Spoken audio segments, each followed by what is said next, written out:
교회는 예수 그리스도의 몸입니다. 그리고 오늘 본문은 교회와 성도의 그 관계를 설명하고 있습니다. 우리 몸은 하나인데 몸에는 여러 지체들이 있습니다. 눈도 있고 귀도 있고 코도 있고 손도 있고 여러 지체가 있습니다. 그와 같이 교회도 마찬가지라는 거예요. 교회는 예수님의 몸이 있는데 그 예수님의 몸에 지체를 가지신 성도님들이 지체가 되어서 예수님의 몸에 붙어 있다는 거죠. 귀가 몸에 붙어 있듯이 우리가 예수님 몸에 붙어 있다는 겁니다.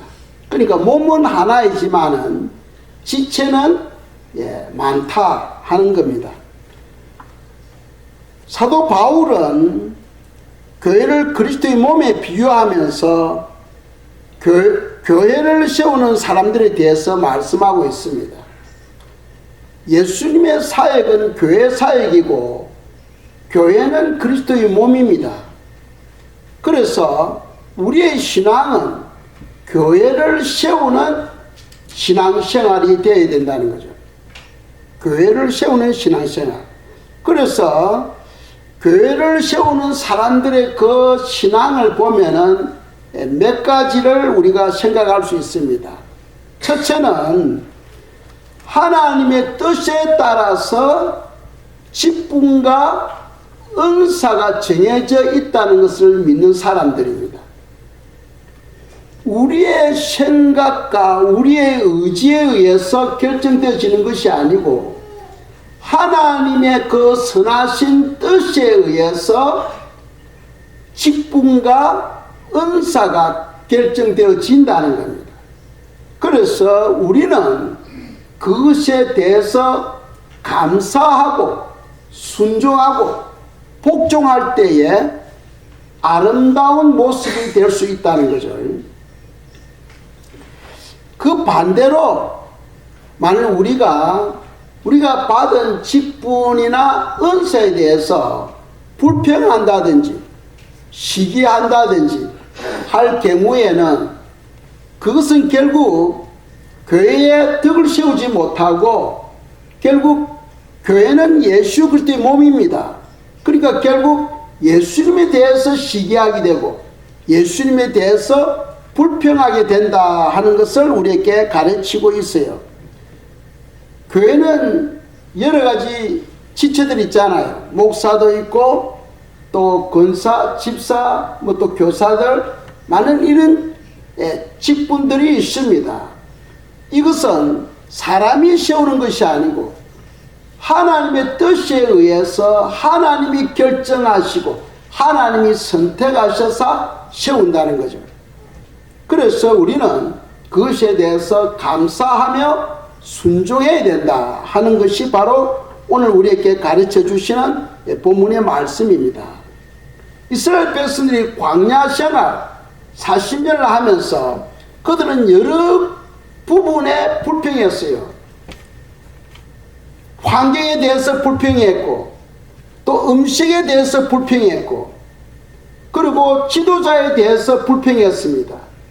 그들이 그렇게 불평할 때마다 하나님은 그들을 징계하셨다는 겁니다. 징계하셨다는 거예요. 왜 그러냐면 이스라엘 백성들은 하나님의 언약의 백성들이에요. 지금 신약 시대 때 우리는 예수님이 피값을 주고 우리를 사셔서 우리의 것이 아니고 우리는 바로 주님의 것이라는 겁니다. 그걸 잊어버리면 안 돼요. 우리는 주님의 것이기 때문에 주님이 선택하시고 결정하시고 역사하신다는 사실입니다. 그래서 우리는 그것에 대해서 불평하지 않고 도리어 감사하며 순종해야 된다 하는 것이 바로 성경에서 우리에게 가르쳐 주시는 교훈입니다. 두 번째로 교회를 세우는 사람들은 약하게 보이는 지체도 한 몸의 한 부분이라는 거예요. 몸의 한 부분이다 하는 겁니다. 그러니까 우리가 신앙생활을 하는데 또 어떤 사람은 지식이 높고 또 어떤 사람은 낮고 또 어떤 사람은 부유하고 또 그러지 못하고 어떤 사람은 건강하고 또 약하고 이제 이런 부분이 있죠. 그렇지만은 그 모든 사람들이 다 귀중히 여겨야 되는 것은 예수 그리스도의 몸에 붙어 있는 지체라는 거예요. 그러니까 성경은 말씀합니다. 하나님의 자녀들은 아주 귀중한 존재들이라는 거예요. 하나님의 자녀들은 아주 귀중한 존재들이다. 하나님의 몸에 붙어 있는 지체로서 다 중요한 역할을 하고 있다는 거죠. 예를 들어서 손이 기보고 야 너는 듣는 거 외에는 하는 게 뭐 있어? 나는 이 물건도 올리고 뭐 여러 가지 일을 한다 하고 한다면은 합당하지 않겠죠. 만일 귀가 없다고 해보세요. 듣지를 못합니다. 손이 하는 역할이 있고 귀가 하는 역할이 있어요. 또 눈이 하는 역할이 있고 발이 하는 역할이 있다는 거예요. 그러니까 각자 자기께 주어진 그 직분과 은사를 최고로 하나님의 영광을 위해서 활용할 때 그것이 바로 상급이 된다. 하나님의 기쁨이 된다 하는 사실을 기억하시기 바랍니다. 그래서 우리 모두는 하나님의 지체들이에요. 지체들인데 결국 지체가 지체를 비난하게 되면은 그거는 예수 그리스도를 비난하게 되는 거죠. 이 성경에 보시면은 유다의 히스기야 왕이 다스릴 때에 아수르가 침공을 했습니다. 그 아수르는 너무나 강한 나라예요. 그래서 히스기야 왕이 성전에 있는 금을 다 끌어모아서 아수르 왕에게 보냅니다. 제발 이거 가지고 돌아가라고. 돌아가라고. 그런데 나중에 히스기야 왕이 죽을 병에 걸리죠. 하나님의 전을 모욕한 죄입니다. 또 아사 왕 시대 때 북이스라엘이 아사 왕 즉 유다를 침공했어요. 그래서 그 전쟁을 승리하기 위해서 아람 나라에다가 성전에 있는 금을 다 끌고 모아서 아람 왕에게 보냅니다. 제발 우리를 좀 도와달라고. 하나님께 기도하지 않고 아람 왕에게 성전에 있는 금을 모아서 보냅니다. 그것으로 인해서 아사 왕이 죽을 병에 걸려 죽죠. 그러니까 오늘날 하나님의 성전은 누구입니까? 바로 우리 지체들이에요. 우리 지체가 하나님의 성전이고 하나님이 바로 우리와 함께하고 있다는 사실을 믿으시기 바랍니다. 그래서 성도가 성도를 비난하는 것은 바로 하나님의 성전을 욕되게 하는 거예요. 그것은 무엇을 의미하느냐? 바로 우리에게 고난이 온다는 사실입니다. 그래서 성도는 절대로 성도를 비난해서는 안 된다는 거죠. 성도들이 서로 볼 때 약한 성도도 있고 또 그렇지 않는 성도, 또 믿음 있는 성도, 믿음이 부족한 성도들이 있어요. 그렇지만 우리는 부족한 부분이 보일 때는 기도를 통해서 보완해 주셔야 돼요. 기도를 통해서 협력하는 우리의 모습이 되어야 된다는 겁니다. 아시겠죠? 성도가 성도를 비난하는 것은 바로 하나님 예수 그리스도를 비난하는 것이고 그것으로 인해서 우리에게 병이 온다 하는 사실을 성경 우리에게 가르치고 있습니다. 많은 사람들은요 하나님의 기쁨과 영광을 위해서 많은 일을 하려고 합니다. 물론 그것도 필요하겠습니다만 세례 요한을 보시면은 우리가 또 교훈을 배울 수 있어요. 세례 요한은 그 사역을 어떤 사역이었습니까? 예수님을 바라보면서 제자들에게 소개를 하죠. 저분은 하나님의 어린 양이시다. 하나님의 어린 팀장이시라고 소개하면서 예수 그리스도의 길을 예비하는 그런 사역을 했어요. 그리고 또 한 가지는 회개의 세례를 전파하는 사역을 했습니다. 그러니까 세례 요한은 뭐 특별한 사역이 없었어요. 그것은 무엇을 우리에게 교훈하고 있느냐 하면은, 하나님은 우리가 많은 일을 하는 것을 원하지 아니하시고, 하나님은 우리가 하나님과 친밀해지는 것을 더 원하신다는 사실입니다. 하나님은요, 우리 한 사람 한 사람이 무슨 일을 많이 하는 것을 원하지 아니하시고, 하나님과 더욱더 친밀해지는 것을 더 원하신다는 거예요. 그래 할 때 우리가 친밀해질 때에 하나님의 뜻을 발견하고 순종함으로써 그것이 하나님께서 원하시는 열매가 된다는 겁니다.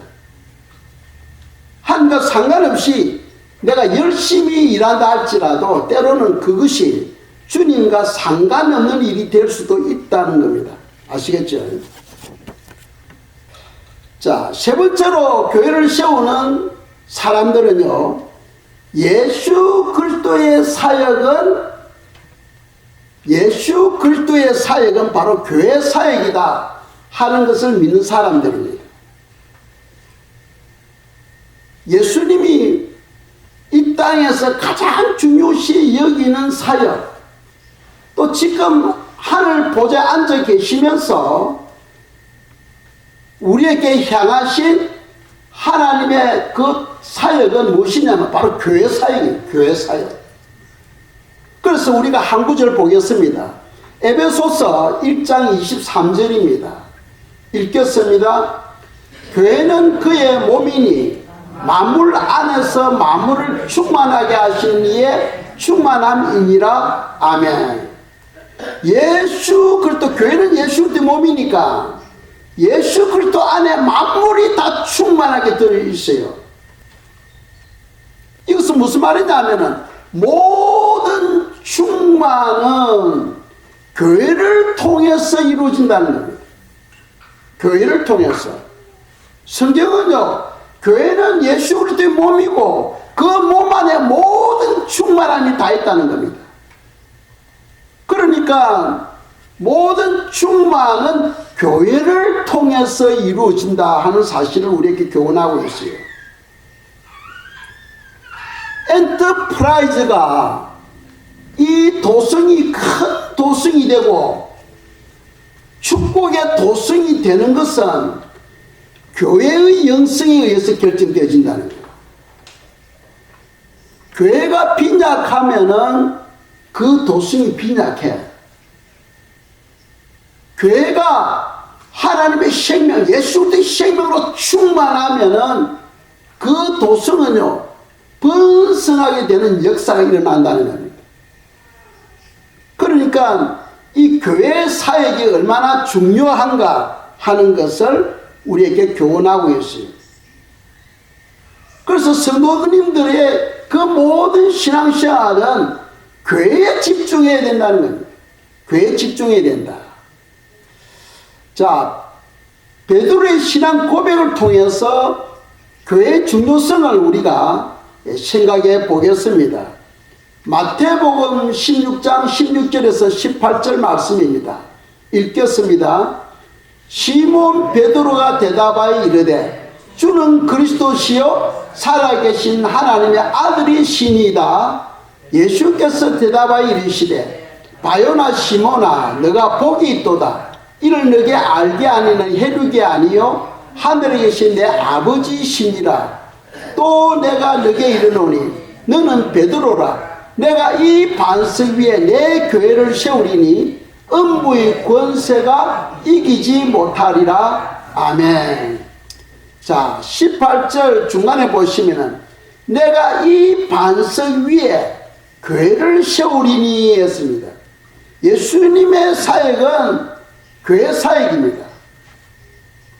교회 사역이에요. 그런데 교회는 뭐 위에 세워져야 된다? 반석 위에 세워져야 된다는 거죠. 여기서 반석은 베드로가 아닙니다. 베드로가 아니에요.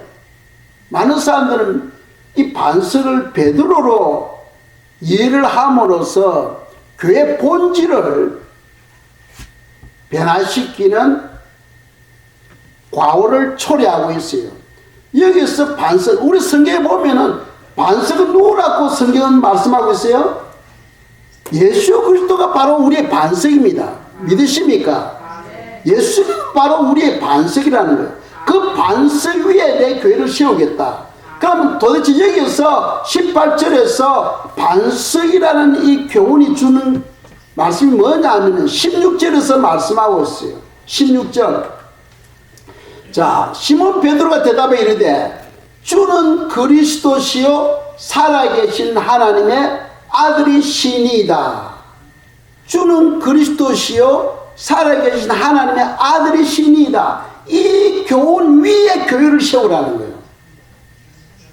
그러니까 교회는 주 예수 그리스도, 예수님이 바로 그리스도시요 예수님이 하나님의 아들이시는 것을 믿는 그 신앙 위에 교회가 세워져야 된다는 거죠. 만일 교회가 예수님을 믿지 않고 또 예수님이 하나님의 아들인 것을 믿지 아니한다면 그건 교회가 아니다는 겁니다. 그건 교회가 아니에요. 성도님들이 마가의 다락방에서 성령 충만 받았습니다. 그리고 밖에 나가서 그들이 뭐라고 외쳤어요? 예수는 그리스도다 하고 외쳤잖아요. 예수는 그리스도다. 그런데 세상 사람들은 그걸 듣기 싫어해. 그래서 종교 지도자들이 사도들을 붙잡아 놓고 예수는 그리스도다 이 말은 하지 말라고 이야기하잖아요. 이 말은 하지 마라. 다른 건 다 좋은데 이 말은 하지 말라는 거예요. 세상 사람들은 예수님이 그리스도인 것을 믿지 아니하려고 하는 거죠. 그러나 교회는 예수는 그리스도인 것을 믿어야 되고 또 예수는 하나님의 아들인 것을 믿어야 되는 겁니다. 무슬림이 제일 싫어하는 것은 무엇이냐 하면은 예수님이 하나님의 아들이다 하는 걸 듣기 제일 싫어해요. 아시겠죠? 무슬림은 예수님이 하나님의 아들이다 하는 것을 듣기 제일 싫어합니다. 그러나 교회가 교회 되려면은 예수는 그리스도이시고 예수는 하나님의 아들이시다 하는 이것을 우리가 믿어야 된다는 거예요.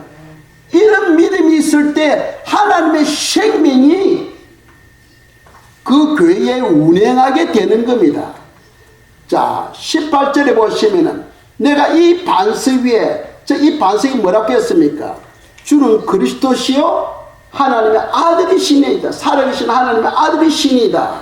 이 반석 위에 내 교회를 세우리니 하고 성경은 말씀하고 있어요. 그런 곳에 하나님의 생명이 운행한다는 거예요. 만일 교회에 주님의 생명이 없다면 그건 교회가 아니죠. 그건 교회가 아닙니다.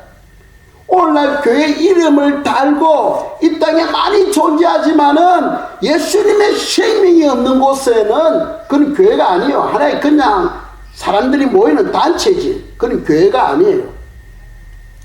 교회가 교회 되려면은 예수는 그리스도시요 살아계신 하나님의 아들이시니다 하는 그런 믿음의 고백 위에 교회가 세워져야 된다 하는 것을 가르치고 있어요. 그러니까 예수님의 사역은 교회 사역이다. 즉, 온 성도님들은 교회를 세우기 위해서 우리가 힘쓰고 애써야 된다는 거예요. 교회가 굳건하게 세워질 때 그 도성이 복을 받아요. 여러분들 가정이 복을 받아요. 모든 신앙은 교회를 통해서 이루어지게 되는 겁니다. 자, 교회를 세우기 위해서 우리가 준비해야 될 것이 있습니다. 교회를 세우기 위해서 우리가 무엇을 준비해야 되느냐? 첫째로는 항상 기도하는 습관을 가져야 돼요. 사람들이요, 기도를 안 해. 기도한 다음에 5분도 하기 힘들어. 그런데 매일 여러분들 5분씩 한다면은 몇 년 지나고 나면 그 5분이 10분이 되고 그 10분이 30분 되고 또 30분이 1시간 될 수 있어요. 그러니까 이 영적 세계는 기도하면은 하늘 문이 열려. 기도하지 않으면 하늘 문이 닫혀버려. 그러니까 성도들에게 있어서 가장 중요한 것이 뭡니까? 기도하는 시간이에요. 기도하는 시간. 그만큼 기도가 중요한 거죠. 왜? 기도해야 하늘 문이 열리니까. 기도하지 아니하면은 내 지혜로, 내 힘으로, 내 방법으로 수고하고 애쓰지만은 그건 하나님하고 상관이 없는 거죠. 우리는 하나님의 은혜로 일을 해야 됩니다. 내 힘으로 일을 하는 것이 아니고 내 지혜로 일을 하는 것이 아니고 하나님이 공급하시는 은혜로 우리는 일을 해야 된다는 겁니다. 그래야 그것이 바로 열매가 된다는 거예요. 자, 우리가 일을 하는 데는 하나님의 일이 있고 세상의 일이 있어요. 하나님의 일은 무엇이며 세상의 일은 무엇입니까? 우리가 식사하는 것, 이거 하나님의 일도 될 수 있고 세상의 일도 될 수 있죠. 여러분들이 직장에서 수고하고 애쓰고 하는 것, 하나님의 일도 될 수도 있고 세상의 일도 될 수가 있어요. 그럼 어떻게 하면 그것이 하나님의 일이 되고 어떻게 하면 세상의 일이 됩니까? 하나님의 일이라는 것은 하나님의 기쁨과 하나님의 영광을 위해서 내가 밥을 먹고 내가 일하고 수고하면 그건 하나님의 일이에요. 그러나 내가 이 땅에서 평안을 누리고 이 땅에서 잘 살기 위해서 내가 노력하여 내 힘으로 수고한다면 그것은 바로 세상의 일이 되어버리는 거예요. 시소가 있잖아요. 어린이 놀이터에 시소가 있죠. 시소는 한쪽이 올라가면 한쪽이 내려가. 한쪽이 내려가고 한쪽이 올라갑니다. 시소는 이렇죠. 시소. 그러니까 하나님의 일과 세상의 일은 시소와 같은 겁니다. 그런데 많은 사람들은 신앙생활 하는데 두 가지를 다 요구하고 있어. 하나님도 잘 섬기고 세상에서도 복을 받고 행복하게 잘 살기를 원하셔. 그런데 절대로 그렇게 될 수가 없다는 사실입니다. 시소는 동시에 올라가지를 못해요. 하나님의 일과 세상의 일은 시소와 같아서 동시에 절대로 올라가지를 않습니다. 그렇다면 우리가 생각할 수 있어요. 그럼 하나님의 사람은 이 땅에서 잘 살면 안 되네. 그런 건 아니죠. 그런 건 아닙니다. 이 땅에서 잘 사는 사람들 성경에 보십시오. 욥이라든지 아브라함이라든지 이삭이라든지 이런 사람들 보십시오. 이 땅에서 평화를 누리고 이 땅에서 풍성한 삶을 위해서 애쓰고 힘쓰고 하는 그런 사람들이 아니었어요. 그런 사람들이 오직 그들의 마음 중심은 하늘나라, 하나님의 영광, 하나님의 기쁨을 위해서 달려갈 때에 하나님은 덤으로 이 땅에서 풍성함을 주셨어요. 주셨지만은 그들의 삶의 마음의 중심은 여기에 있지를 않았습니다. 아무리 하나님께서 물질적인 축복을 주셨더라도 그들의 마음의 중심은 여기에 관심이 없었어요. 오직 하늘의 영광, 하나님의 기쁨의 영광에 거기에 관심을 가지고 살았다는 겁니다. 우리가 그걸 성경을 잘못 알면 안 돼요. 많은 사람들이 이 땅에서도 복을 받고 하늘나라에서도 복을 받고 동시에 다 청취를 하려고 하니까 그게 안 되는 거예요. 둘 중에 하나를 포기해야 됩니다. 하나님의 기쁨과 영광을 위해서 주님이 우리를 부르신 것이 바로 선한 뜻을 위해서 우리를 불러주셨다고 말씀하고 있어요. 그래서 우리가 주님의 기쁨을 위해서 내 삶을 드려질 때에 세상의 것은 덤으로 따라온다는 거예요. 덤으로. 그래서 너희는 무엇을 먹을까, 무엇을 입을까, 그 기도하지 말라고 하잖아요. 하나님은 우리의 믿음을 보시고 그 믿음에 의해서 이 세상의 복도 하나님께서 주시는 거예요. 그런데 내가 믿음이 안 될 때 이 세상에 복을 주면은 타락해 버리니까 하나님께서 안 주시는 거예요. 타락해 버리니까. 아브라함이나 이삭 그런 사람에게, 욥에게 엄청난 복을 주더라도 그들의 마음을 흔들리질 않았어요. 그들의 마음의 중심은 오직 하나님의 기쁨과 영광뿐이었습니다. 그럼 우리가 성경을 볼 때 바로 배워야 된다는 거죠. 자, 지금 이 예배실에 전기불이 많이 있습니다. 스위치를 하나씩 끌 때마다 밝기가 어두워지죠. 어두워진다는 것은 어둠이 찾아온다는 거예요. 그 스위치를 다 내려버리면은 빛은 하나도 없고 어둠이 이 예배실을 주장해 버립니다. 그와 같이 하나님은 빛이시고 세상은 어둠입니다.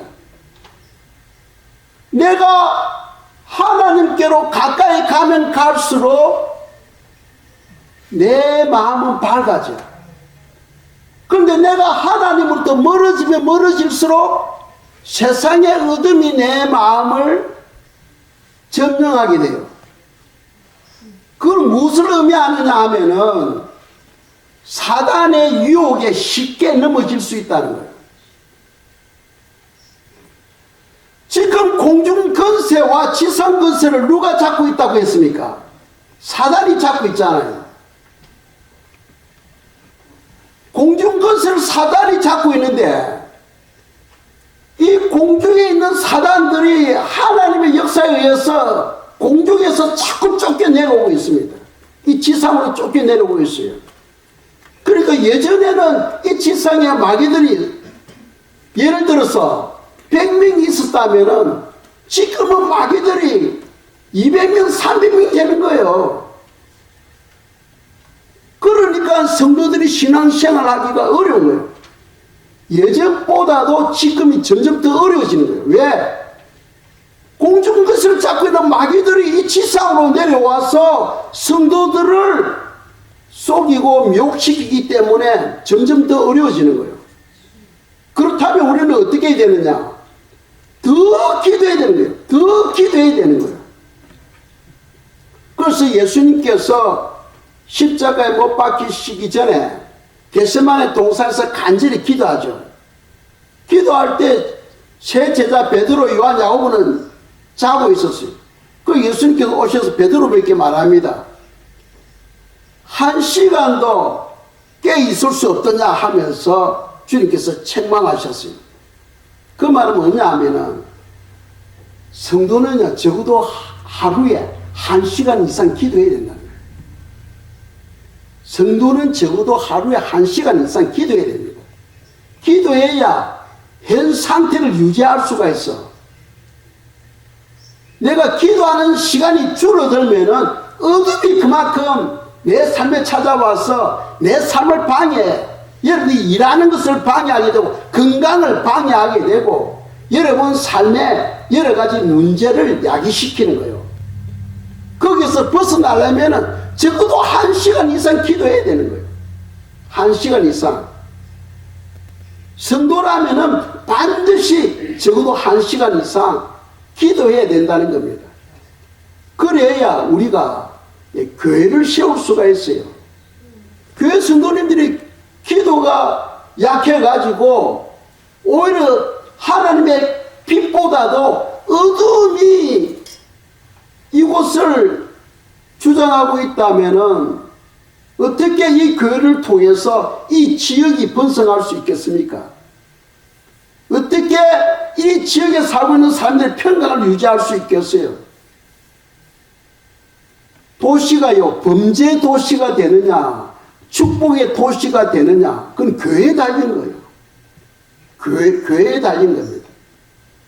즉, 무슨 말이냐면, 우리 자신에게 달렸다는 거예요. 이거 엔터프라이즈가 번영의 도시가 되느냐, 범죄 도시가 되느냐, 그것은 우리 한 사람 한 사람의 기도에 의해서 결정되어진다는 사실입니다. 그걸 우리가 알아야 됩니다. 하나님께서 우리에게 엄청난 막중한 사명을 맡겨놓고 있는 거예요. 그래서 교회를 세우려면 첫째로 뭐 해야 된다? 기도하는 습관을 가져야 돼. 기도하는 습관. 내가 기도할 때 하늘 문이 열려지게 되고 하나님의 엄청난 은혜가 우리에게 임하게 된다 하는 사실입니다. 교회를 세우기 위한 두 번째 준비는 뭐냐 하면은 우리가 주님 안에서 살아야 됩니다. 주님 안에서. 세상 안에서가 아니고 내 안에서가 아니고 주님 안에 살아야 돼요. 그리고 어린아이는 항상 부모를 의지하잖아요. 어린아이는 자기 모든 삶을 부모에게 맡겨버려요. 그런 것을 안에 산다 하고 이야기할 수 있는 거죠. 우리가 주님 안에 살려면은 우리의 모든 삶을 하나님께 맡겨버려야 됩니다. 내가 맡겨버릴 때에 주님이 내 삶을 주관하게 되는 거죠. 그래서 잠언 3장 5절 6절 읽겠습니다. 너는 마음을 다 여호와를 신뢰하고 너 명철을 의지하지 말라. 너는 범사에 그를 인정하라. 그리하면 내 길을 지도하시리라. 아멘. 그러니까 여호와를 신뢰하고 너 명철을 의지하지 말라고 되어 있어요. 많은 사람들이 내 생각으로 내 방법으로 내 삶을 계획을 세워서 일을 만들어 가려고 합니다. 여러분들이 아무리 계획을 세워도 하나님의 계획에 비교한다면 그건 아무것도 아니죠. 여러분들이 계획을 세워서 여러분들 인생을 끌어가는 거하고 하나님이 내 계획을 만들어서 나를 이끌어가는 거하고 어느 쪽이 더 좋겠어요? 하나님이 월등히 낫죠. 그분은 전지전능하시니까. 그러니까 하나님의 도움을 받으려면은 내 걸 내려놓아야 돼. 내 마음에 내 것으로 가득 차 있으면은 하나님이 간섭할 수가 없습니다. 나를 내려놓고 내 삶을 하나님께 맡겨버려야 돼요. 맡겨버릴 때에 그분이 내 삶을 주장해 가시는 겁니다. 계획도 하나님이 세우셔. 하나님이 주관하셔. 그분에게 맡겨. 이거는 믿음이 없으면 안 되잖아요. 그래서 믿음이 필요한 거예요. 믿음이 없으면 하나님께 맡기지를 못합니다. 내 방법, 내 지혜로 하나님께서 해결해 주실 때 기다리지를 못해요. 그런데 믿음 있는 사람은 반드시 하나님께서 역사하시고 주관하신다는 걸 믿고 그분에게 맡겨버리는 거예요. 맡겨버릴 때에 그 6절에 보면 너는 범사에 그를 인정하라. 그리하면 내 길을 지도하시리라고 말씀하고 있잖아요. 이 말씀이 여러분 마음에 팍 꽂혀버려야 돼. 이 말씀이 여러분 마음에 꽂혀버려야 됩니다. 그래서 주님 나는 아무것도 할 수 없습니다. 주님께서 내 모든 삶을 다 주관해 주시고 역사해 주소서 하고 주님께 맡겨버릴 때에 그때부터 주님께서 내 삶을 다스리기 시작합니다. 그렇지 않으면 주님께서 만질 수가 없어요. 왜? 말씀을 하더라도 내 생각대로 움직여버리기 때문입니다. 내 생각대로. 하나님께서 일을 할 수가 없죠. 자, 세 번째로 교회를 세우기 위해서 우리가 준비해야 될 것은 하나님의 말씀 안에 우리가 살아야 된다는 겁니다. 하나님의 말씀 안에서 우리가 살아야 된다는 겁니다. 그래서 요한복음 15장 7절입니다. 제가 읽겠어요.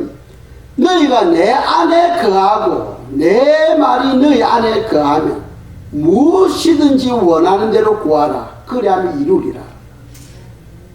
두 가지 기도 응답을 위해서는 두 가지 조건을 말하죠. 첫째로는 너희가 내 안에 거하고 있습니다. 좀 전에 제가 말씀드렸습니다.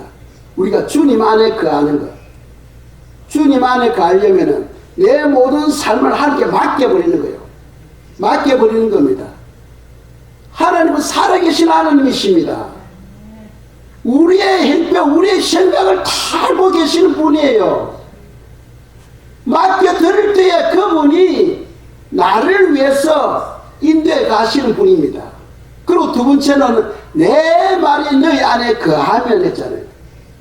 주님의 말씀이 내 안에 거하도록 해야 되는 거예요. 그러니까 우리는 하나님의 말씀을 품고 살아야 돼. 구약의 그 많은 선진들, 신약의 선진들 보면은 하나님의 약속의 말씀을 품고 살았어요. 그 말씀을 가지고 기도하면서 살았어요. 그런 사람에게 너 무엇을 원하니? 네가 원하는 대로 내가 다 응답해 주겠다는 거예요. 그런데 우리는요, 말씀을 우리 마음에 담지도 않고 하면서 이거 해달라, 저거 해달라 하고 요청하고 있는 거죠. 그러니까 하나님의 응답이 이루어지지를 않고 있는 겁니다. 자, 하나님의 말씀이 우리 안에 있으려면은 듣는 훈련이 필요해요. 하나님의 말씀을 듣는 훈련이 필요합니다. 첫째로는 말씀이 하나님이신 것을 여러분들이 믿으셔야 돼요. 말씀이 하나님이신 것을 믿으셔야 돼요. 그게 안 믿어지면은 여러분들 마음이 임하지를 않습니다. 왜? 하나님이 인격의 하나님입니까? 하나님은 우리의 마음을 생각하시고 그분 감정도 가지고 계시고 그분 우리를 위해서 계획도 하고 계십니다. 근데 우리가 그분을 인정하지 아니하면은 그분이 우리 삶에 관계하지 않습니다. 우리가 하나님의 말씀을 듣기 위해서는 이 말씀이 하나님이신 것을 믿어야 되고, 두 번째로는 라디오 주파수를 맞춰야 돼요. 라디오 주파수. 라디오가 있는데 주파수가 맞지 않으면 어나운서 소리는 들리는데 잡음이 막 들리잖아요. 삐삐삐 하면서 복잡해. 그 어나운서의 말이 확실히 들어오지를 않아. 그래서 사이클을 돌려서 주파수를 맞추면은 어나운서의 말이 분명하게 들리잖아요. 그 말은 무슨 말인지 하면은 하나님의 말씀에 귀를 기울이라는 거예요. 신앙생활 하는데 세상 일에 바빠서 하는 말에는 하는 뜻에는 상관이 없고 여기에 세상 일에 묶여 산다면은 그건 하나님하고 상관이 없죠. 그건 하나님을 믿는 사람은요 하나님의 말씀에 귀를 기울여야 돼요. 그럴 때 그 말씀이 나무에 잘 박힌 목화같이 여러분 마음에 팍 박혀버리면서 마음에 박힌 그 말씀이 자꾸 생각이 나는 거예요. 그리고 그 생각을 가지고 우리가 기도하게 되고 그것이 이루어지게 되는 겁니다. 그리고 또 씨 뿌리는 비유를 보면은 밭에 하나님의 말씀이 어디에 떨어지느냐에 따라서 열매가 달라지죠. 길가라든지 돌밭이라든지 가시떨기에는 말씀의 씨앗이 떨어지더라도 열매를 맺지를 못했어요. 좋은 땅에 떨어져야 30배, 60배, 100배의 열매를 맺었습니다. 그런데 열매를 맺고 못 맺고의 차이가 어디에 있었어요?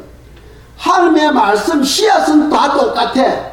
길가에 떨어지는 것이나 좋은 땅에 떨어지는 것이나 하나님의 말씀은 동일합니다. 똑같아요. 똑같은데 길가와 같은 사람의 마음은 뭐가 문제냐면은 그 말씀을 깨닫고 삶에 실천하지 않았기 때문에 열매가 없었던 거죠. 좋은 땅이라는 것은 하나님의 말씀을 받고 그 말씀을 믿음으로 삶에 실천을 했다는 거예요. 실천함으로써 많은 열매를 맺을 수 있었다 하는 것을 씨 뿌리는 비유를 통해서 우리에게 교훈하고 있습니다. 그래서 우리가 교회를 세우는 성도들은 첫째로 기도하는 성도가 되어야 됩니다. 기도하는 성도. 그래서 내 집은 만민이 기도하는 집이다 하고 예수님께서 말씀했잖아요. 그냥 예배의 장소다고 생각하면 안 됩니다. 기도를 통하여 맺은 삶의 열매를 예배를 통하여 하나님께 올려드리는 시간입니다. 그게 바로 예배하는 시간이에요. 그런데 기도하는 시간이 없는데 올바른 예배가 되겠습니까? 교회를 세우는 사람들이 무엇을 준비해야 되느냐? 첫째로는 기도로 준비해야 된다. 기도하는 습관을 가져야 된다. 두 번째로는 주님 안에 거해야 된다. 그럼 내 걸 내려놔야 돼요. 내 걸 내려놔야 주님 안에 거할 수 있어요. 세 번째는 주님의 말씀이 내 안에 거해야 된다. 즉 성도는 하나님의 말씀을 품고 살아야 된다는 겁니다. 하나님의 말씀을 품고 그래야 할 때에 우리는 하나님의 일에 서게 되고 하나님의 생명이 우리 속에 흘러 들어와서 우리를 윤택하게 풍성하게 해주는 거예요. 그런데 우리가 신앙생활 하는데 하나님의 일보다는 세상의 일에 빠져요. 그러나 하나님께는 걸침이 안 걸치면 지옥에 갈까 싶어가지고 걸침만 있고 모든 삶은 세상 일에 그냥 집중하면서 내가 이것을 통해서 부유하게 해주시고 이것을 통해서 잘 살게 해주시고 이것을 통해서 행통하게 해달라고 기도하는 거예요. 아무리 기도해보세요. 하나님 응답이 떨어지는가? 그런 기도는 하나님께서 그냥 웃고만 계셔요. 웃고만 계십니다. 우리가 그런 기도에 빠지면 안 되겠죠. 오늘 이 말씀을 통하여 우리 등대교회 성도님들 교회를 세우는 그런 성도님들이 되시기를 축복합니다. 찬송가 526장을 드리고 또 기도하도록 하겠습니다. 모두 자리에서 일어나시기 바랍니다.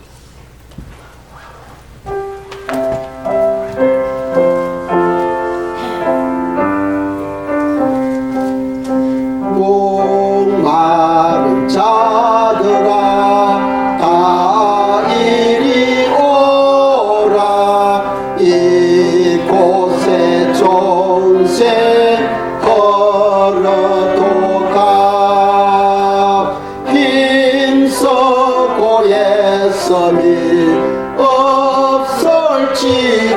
없을지라도 이 샘에 오면 다 마시겠네.